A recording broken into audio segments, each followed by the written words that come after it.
Hey guys, welcome to another episode of the Semi-Soccer Experts Podcast, also known as the C C. podcast. We are on episode, Adrian, you tell me, you keep the track. 32. 32. This is a Yeah. special episode. Let me tell you why, Adrian. Because I'm recording from my kitchen. I'm cooking. Straight out of the kitchen. I'm cooking straight out of the kitchen. This is my kitchen, but nothing special. What's on the menu? I'm making some rice. I cooked up some sausages, some tomatoes. Sausage. Looking forward to. Enough about food. Let's talk about the more important thing: football, soccer, calcio, football. What do we have on the menu today? Yeah, so what's been going on the past week since we've last recorded, MLS is back. Are they? Are they? Are There's they been back? a lot of controversy going on in regards to this recent tournament that's supposed to kick off tonight, the same day we're recording, July 8th. Initially, there were supposed to be 2 games, but now it's only just 1 game with Orlando FC against Inter Miami. So, Which one was the canceled game? huh? Which one was the canceled game? I think it was Nashville and Chicago. Nashville and Chicago. Okay. Yeah.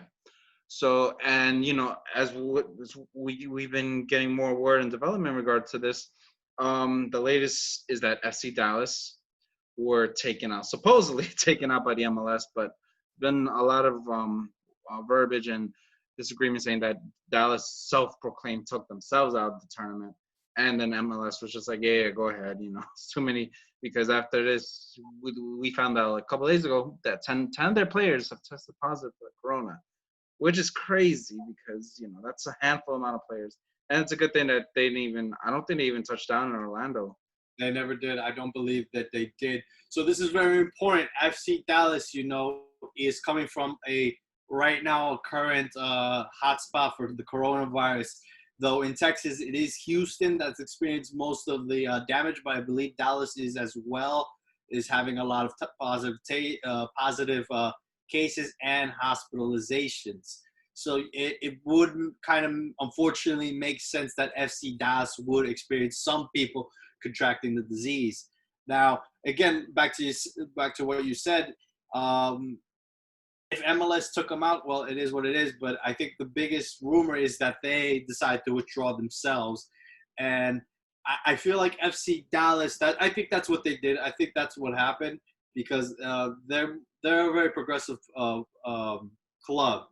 They see the bigger picture. They saw, okay, this measly tournament, because that's what it is now. It's no longer a season. It's a measly tournament. Mm-hmm. In the bigger scheme of things, let's keep our players together. Let's keep the majority of our players healthy, and let's pull off from this tournament. There's no need to go to Florida, which is also, unfortunately, another coronavirus hotspot. Yeah, Florida is really bad right now. They've spiked up, I think, up to like 10,000 cases a day already, and it's been really devastating. If you haven't really been watching, because it's more than some other countries. Some other countries, they break 10,000 total, and the great state of Florida is having 10,000 per day. yeah. So And the scary thing is that a lot of ICU beds are getting occupied, and there's very limited going around. So especially with cases taking up more and more by the thousands, it's gonna get to a point where it was like here in New York, where if people are like on the verge of croaking, unfortunately, passing away, they're just gonna put them in a freezer and then just ample up the bodies then and there, and that's just scary because we thought, I was pretty much on the impression like, hey, by the time summer hits, it's gonna get a lot better, especially Florida and all the other cities, but it's just getting worse and worse. So just hopefully people abide by social distancing and wear a damn mask to ensure we can get through this. Yeah, it's unfortunate that I think, but in New York we were very lucky because we had one of the strictest lockdown procedures in the country, and luckily in New York State most of the ICU beds are all free and ready to go. God forbid someone else needs one. Ventilators are freed up in New York. Luckily, the increase in hospitalization hasn't spiked, and the positive test in New York State has been relatively steady, about unfortunately 300 to 200 cases per day, which again is steadying out, compared to the 10,000 that Florida is producing. So, since we're comparing states, I want to talk about, why Florida is chosen as the site for this MLS back tournament instead of some other state. New York is good. Oregon, I think Oregon and Washington State, they're not experiencing any type of spike or increase. Don't you think that, one of these states would have been a better choice? Yeah, no, I hear you. And that's, thinking back, back then, when the tournament was first announced in Florida, we were like, okay, maybe Florida isn't so bad. It won't be that horrible to host the tournament. But now when we're already here, I'm like, this tournament would have been a lot better if held in New York or in the Northeast. Being hindsight being 2020 and all, because, over there in Florida, the exposure rate is really bad. And it's just only going to get worse till it gets better. So, but, hopefully we do wish, all the players are safe out there. Tournament, goes well. And just hopefully nobody has to put their lives at risk for no reason. Right. And speaking of putting their lives at risk, a couple players feel like this is too risky and have opted out of the tournament. Like you said before, Adrian, the major player to opt out of this tournament is Carlos Vela of LAFC. Yep. So I think it's very important to note that I think he was given the possibility to opt out, but according to the CBA, majority of players were not. Am I correct in that? Yeah. With Vela, I believe his situation's different.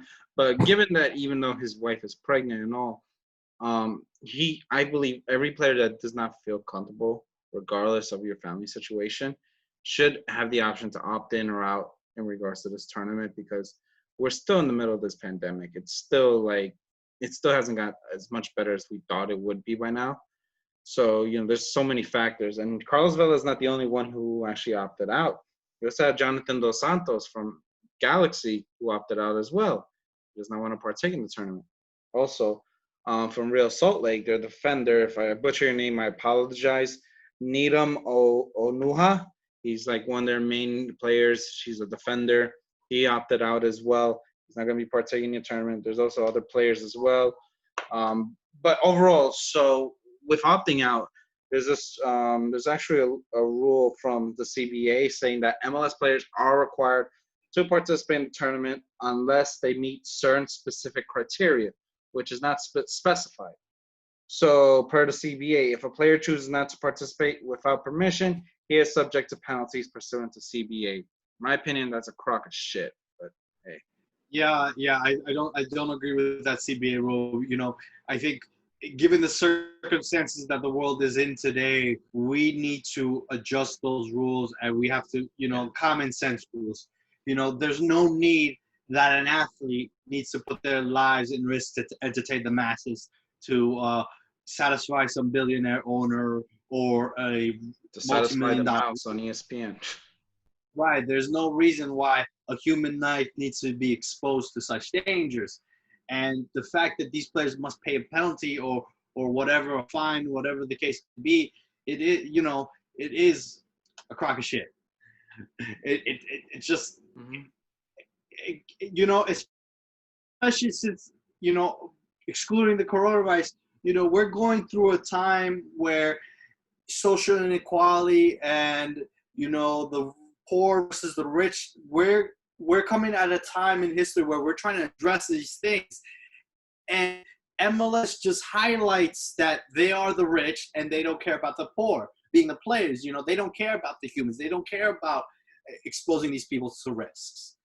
So at a time like this where we're highlighting the inequalities that we have in our society, MLS is on the bad side of history right now. Yeah. They're not putting themselves much in a positive light. Absolutely not. They're clearly saying we want to put profit over safety. Yeah. And listen, everybody wants to play soccer. Everybody wants to watch the game.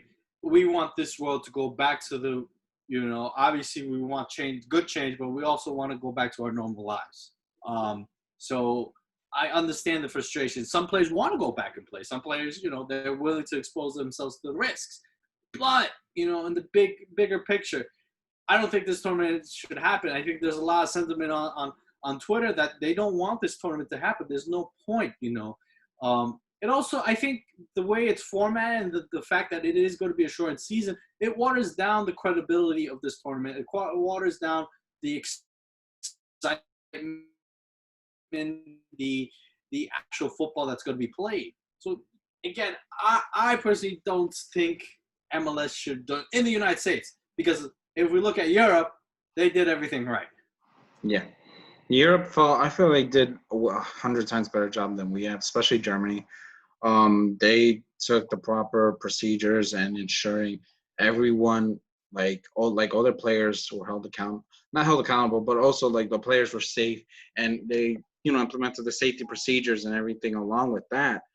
And that's why they're up and running right now. Like all the leagues in Europe, excluding the French and Dutch league, they're all back up and running. Obviously, no fans, but they've administered proper social distancing. They all adhered by it. They all knew when to wear masks. They weren't complaining and bitching about it as some people here in the States would have been doing. And obviously, they work together. And and boys and girls, this is what happens when you work together. You get this done. You abide by the rules. You follow the protocol and procedures. Pretty much on the road to getting back together. And I feel like Europe is going to be strong come September, October. I think there's going to be less social distancing adherences, barring a second wave. And hopefully that's, they're pretty much the standard that's being held right now. No, right. And I think, even if you look at even the most conservative and right-wing governments like the UK, which is unfortunately going towards that direction, even they are starting to see a decrease in numbers of hospitalization and positive cases. And even then they were able to safely begin the Premier League. So, again, we don't want to turn the show into politics, but unfortunately, the way that the politics are run in Europe makes much more sense, and that's why they get to enjoy the good things in life, unlike here. Yeah. No, I totally agree. And that's why I said we're in the predicament we're at right now. But let's bring this back to the tournament, because we always love to go on tangents. So like we were saying, FC Dallas is currently out. But they're not going to be the only team. I've heard that Nashville SC have already 5 players that have tested positive. 5 players. That's a half full amount of players. That's almost like half the team. And they're not. And there's a lot of rumor and speculation going on that they might not even return. So we don't even know what's going to go on with them. And the funny thing is, they're in Group A, and that's the Group A is with all the teams merged into one group, and then all the others are into groups of 4. And the other funny thing is where Dallas was, they were in Group B. Now it's just 3 teams. So I don't even know what they're going to do with this group. They're going to keep it like that. They're going to move a team over to Group B to justify the ends and needs. I don't know, but this is MLS trying to paper over the cracks. And it really sucks for Nashville because it's their first full season. Yeah. They're one of the brand new franchise teams. And now I want to play devil's advocate here. You got 5 players tested before you leave from Nashville. Or are they in Nashville or are they in Orlando? I think they're still in Nashville, correct? I believe, yeah, because their games are postponed indefinitely. So my thing is, if you guys are still in Nashville, test the staff, test the players. I work at a hospital. We're getting the results of the next day. Yeah. So my thing is, it's possible to get these people tested, see who has the virus, and then move on from there. But the problem is they're not implementing these type of protocols. I feel like they're doing testing, but they're doing it in such a way where we have to wait and make these week-long They're actually in Orlando right now. Okay, so if they are in Orlando, test the staff. Everybody should be tested once a day. That's my thing.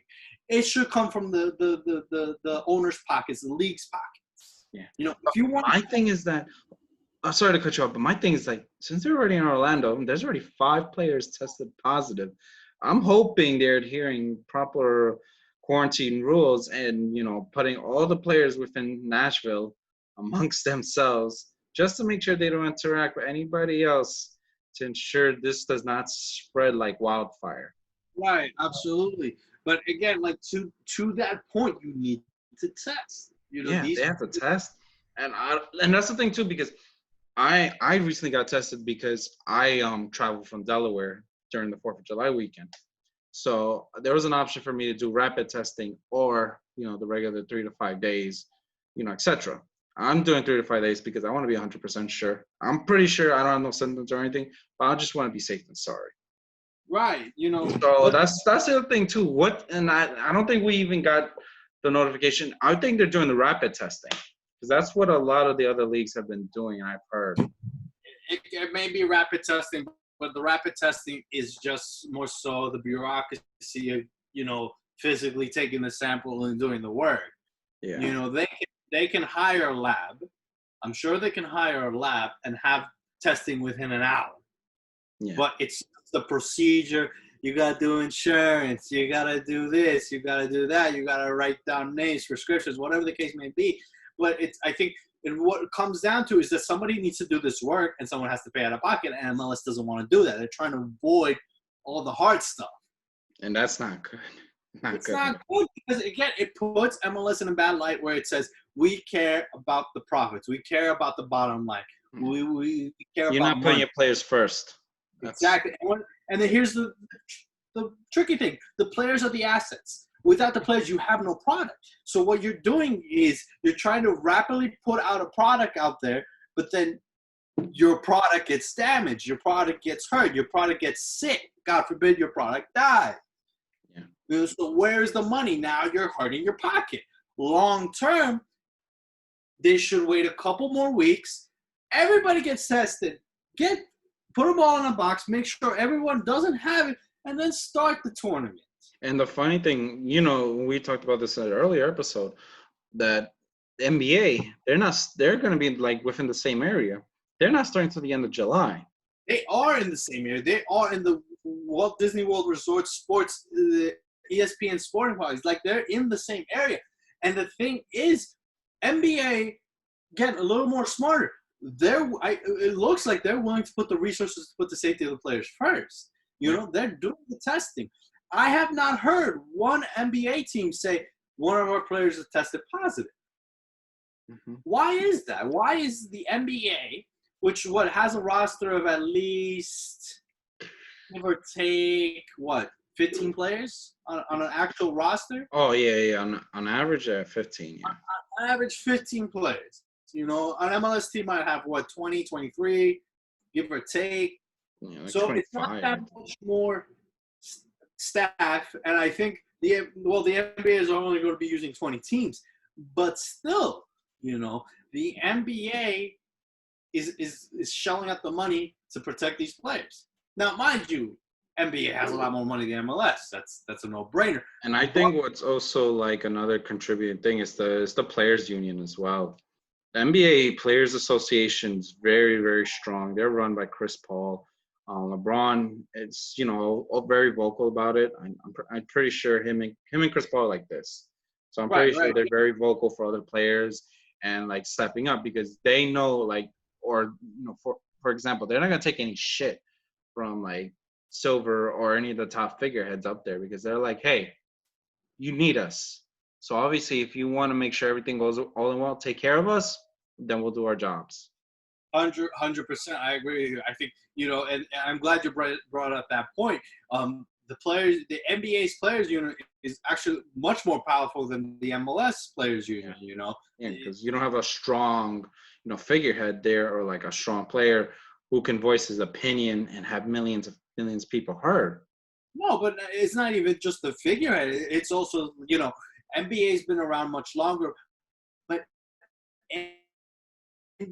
basketball in general commands so much money compared to the MLS. The NBA's players can say, you do not have anything without us.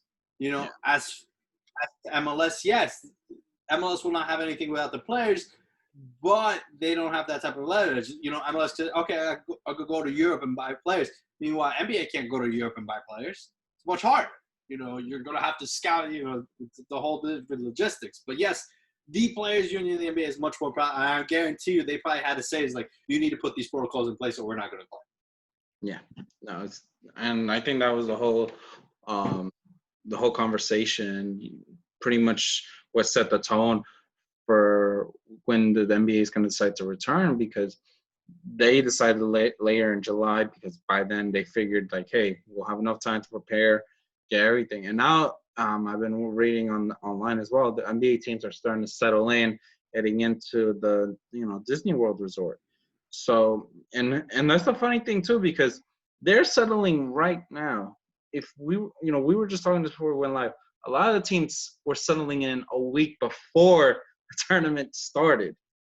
So with that going on, I feel like that this is all rush, trying to get everything done as soon as possible. And then I think that's what MLS was trying to do and trying to see if it could work. They were rolling the dice really quickly on this, and now you're seeing the repercussions and everything else going on. Right, 100%. But we also have to make the comparison that NBA, they're going down to Orlando to finish the playoff run, the last couple of games, and then the playoffs. Meanwhile, MLS has a whole season, and obviously it's not going to be a whole season, it's going to be a group stage thing, but they have a whole year's worth of catching up to do. Yeah, they have to catch up. And they were close. They did start the season pretty much until the pandemic took. I think there was only 2 games played. Yeah, it was. They were, like I said, they were just starting, just getting 2 games, getting into like their groove, and then that happened. So yeah, they do have to play catch up for the rest of the year now. So it brings into question. MLS rolled the dice. Meanwhile, NBA didn't. NBA is like, we're gonna take this, I guess, a little slower. It kind of asks the question: why didn't MLS kind of follow the NBA's footsteps? A more established league with a lot more resources. Hey, this is how we're gonna do it. If I'm a more experienced league, and I have more resources to get data, to get research, to figure out a protocol, maybe as MLS, I should say, let me follow NBA, see what they're doing. Even the MLB has still not started. Yep. And they've decided to just do West versus East. They still haven't started, and they have a lot more money to lose than the MLS. So, and NHL has not started. Yeah. To my knowledge, right? No, but they're gonna go straight to playoffs. They're going straight to playoffs, right? So 3 of the 4 major leagues in the United States, we're not starting till later. MLS is the only one that's like, we need to start now. And that's what happens when you jump the gun. And like we were saying, like a lot of teams are not even like, they're just settling into the MLS teams. What I'm referring to, they're just settling in. Toronto's not even in Orlando yet. And their game was supposed to start July 10th. Now it's pushed back to the 12th. And listen, you have 4 days to get down here to do at least one training session. I'm pretty sure they trained already over there in Toronto, I'm assuming. Probably did like some, training sessions and everything. But I don't think they had like the full like scrimmage, full rhythm going on. There's no way that a team will train somewhere and then fly over and play right away. No, they gotta fly. They have to rest because of the jet lag, and then they gotta do some type of workout, some type of a game condition game where they're getting ready for the actual game. So and then 4 days to do that. That's not. I don't think that's professional at all. I would, as a manager, I want to. Not practical. I would want a week. There's no reason why I should go down to Orlando within 4 days. Yeah, and the funny thing is, I've yet to see any Toronto players be vocal about this because, it's nuts. And bringing it back though, the only reason why Toronto has postponed the arriving in Orlando is that one of their representatives, they didn't specify who, has actually tested not positive, but they experienced symptoms of the coronavirus. And because of that, they're just like, hey, hold up. We want to make sure everyone's tested, everyone's good before we go take ourselves from Toronto over there to Orlando. So, which is a smart move. You want to be safe than sorry. 100%. I mean, good thing you bring up Orlando because I mean, not Orlando, Toronto. They're based in Canada, so they once they fly into the United States, it's a whole different ballgame. Yeah. You know, God forbid they need to go back. They have to be accepted by Canada, and then they have to do the 14 quarantine. For normal circumstances, travel between the United States and Canada is closed. Yeah, You know, you borders closed. unless you are an essential worker or something important, you're not going into Canada. Mm-hmm. So, and I feel bad for Canada because they really do feel like they're living upstairs on the second floor of a crack house. That's really what it is. No, I get you. I get you. I'm actually just following up right now because I wanted to make sure we were right about this. It does appear that some representative, I don't know if the whole team is there, in Orlando, but I think some player. You know what? I take it back. Toronto actually just arrived yesterday to Orlando, so the news that I got was probably like a day or two old. They actually did arrive yesterday. So okay. Toronto is currently there, but given we were just saying, hey, you're there like what? And they arrived yesterday. So they have 5 days more or less. So you're still given like a little bit less than a week, but you still a lot of time to catch up though. Which I do not think is ideal. It's tough, man. It's a tough ball game, you know. I think now I want to kind of adjust the logistics. You know, there's not 32 pitches in the ESPN World of Sports. There's not 32 fields. It's just. I think they allocated certain times to go practice and move out for the next team. Now, God forbid, if you want to practice, if they give you the 12 o'clock time slot in the summertime, in the Orlando, Florida humidity, if I were the manager, I'd be livid. I'd be angry. That Florida heat is no joke. It is no joke. I've been there in middle of July around this time. It is blazing, to say the least. Unless you have an 8 p.m. time slot or a 6 a.m. time slot. Even 9 is pushing it. And the funny thing, our friends at NYCFC are playing tomorrow morning at 9 a.m. They're playing at 9 a.m.? Yes, so 9 a.m. The sun is up. Yeah. So the Florida sun is burning down the Florida humidity. So that's another issue. You have the heat. As a player, I don't want to play in this fucking heat. Yeah. I'm exposing myself to injury, to dehydration. My muscles are going to get cramped. I think they should implement at least 2 water breaks because what they've been doing is implementing a water break per half. But now with this going on, I think at least 2 would be safe. At least 2, which is fine. Like I don't mind the water break. Yeah. But still, this is not optimal playing condition. When has a European league played 9 a.m. in the middle of the summer heat? Not many. Not really. League. Yeah. So the earliest. Well, has there been a 12 o'clock game? Only thing I could think of is a Euro or a World Cup being held in Europe, and they play in the morning. But that's because the whole world needs to watch. But even then, players. But right now too, there's still some teams playing right now though, like around. Yeah. But there's still, you can say it's not as hot as Florida though. That's the one thing I'll say. Especially the games in Spain, because Spain is a hotter right. So hotter country. Right now it's fine, but if they're playing at 9 a.m., bro, I'd be mad. Yeah, because and you're not going to play your best. You're going to be mad. You're not going to play your best. So now this season is already being watered down even more. It's being okay. I think we're lagging a bit, but overall, I think you were just trying to say is that like, hey, this season is you're in the middle of the summer. It's not ideal. Players are going to be very more susceptible to dehydration, everything else that comes with that. So yeah, we're definitely like, damn, what the fuck, how we're going to do this. And it's just going to be crazy. Like, I feel like we should just watch the 9 a.m. just to see how these players work about it. And I think we're going to get a lot of players who cramp up and everything else like that. I think so too. Yeah. So it's my end that the internet's bad. No, that's all good. but yeah, so it's just nuts.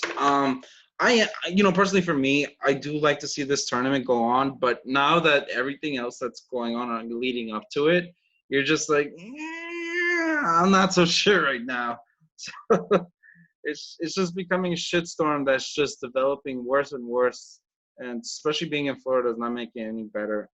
But we, like I said earlier, is that I do wish all the players out there are safe, taking proper protocol, and ensuring that everything is going good. No, 100%. All right, Adrian. Anything else that we should talk about? I think that's enough for the MLS. I'm done with hearing about America's problems, even though I'm in the middle. Yeah, we talked about this before we started. When do we?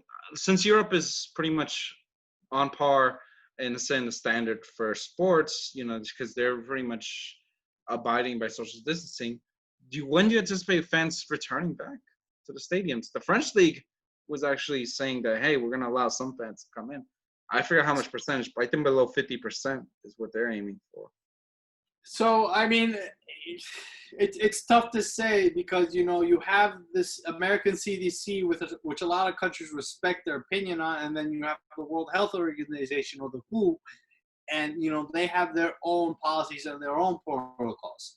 So I think what's going to happen now is they're going to see within the next couple of months on how everything develops, especially in the United States, because I think we're going to be the example of how not to do things. Yeah, people are gonna be like, "Hey, we're not doing that. We're not doing what those U.S." They're gonna look at the United States and see it as a case study. Is like, all right, let's see where everything went wrong,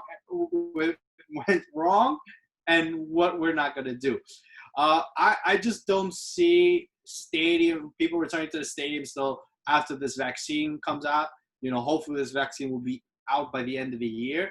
I think life, apart from concerts, bars, places where you do get crowded a lot, I don't see that coming until after.